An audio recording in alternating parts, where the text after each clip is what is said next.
கன்னியாகுமரி மாவட்டம் பேச்சிப்பாறை அணையிலிருந்து பாசனத்திற்காக தண்ணீர் திறக்கப்பட்டதால் விவசாயிகள் மகிழ்ச்சி அடைந்தனர். மாவட்ட ஆட்சியர் ஸ்ரீதர் கோதையாறு மற்றும் பட்டணங்கால் பாசனத்திற்கான நீரினை பேச்சிப்பாறை அணையிலிருந்து திறந்து வைத்தார். 79,000 ஏக்கர் பாசன வசதி பெறும் நிலையில் வினாடிக்கு 850 கனஅடி நீர் திறந்து விடப்பட்டது.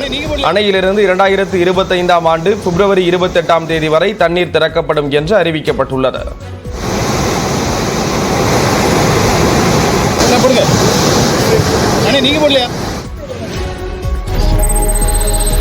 நாமக்கல் மாவட்டம் ராசிபுரம் அருகே பட்டணம் வாய்க்காடு பகுதியில் நள்ளிரவில் வீசிய சூறைக்காற்றால் கோழிப்பண்ணை சேதமடைந்தது. கனகராஜ் என்பவர் தனது விவசாய நிலத்தில் 4 லட்சம் ரூபாய் மதிப்பீட்டில் கீற்று, தகரம் ஆகியவற்றை கொண்டு கோழிப்பண்ணை அமைத்திருந்தார். வங்கியில் கடன் வாங்கி அமைத்த இந்த பண்ணை ஒரு சில நொடிகளில் சரிந்து விழுந்ததாகவும் அரசு உரிய இழப்பீடு வழங்க வேண்டும் எனவும் கனகராஜ் கோரிக்கை விடுத்துள்ளார்.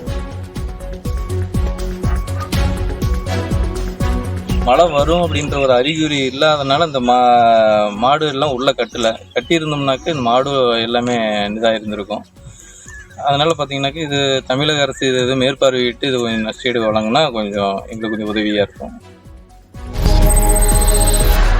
ராணிப்பேட்டை, திருவாரூர், திருவண்ணாமலை மாவட்டங்களில் திடீர் மழை வெப்பத்தை தணித்ததால் மக்கள் மகிழ்ச்சி அடைந்தனர். காலை முதல் மாலை வரை இதமான காலநிலை நிலவியதுடன் இரவில் மழை பெய்தது.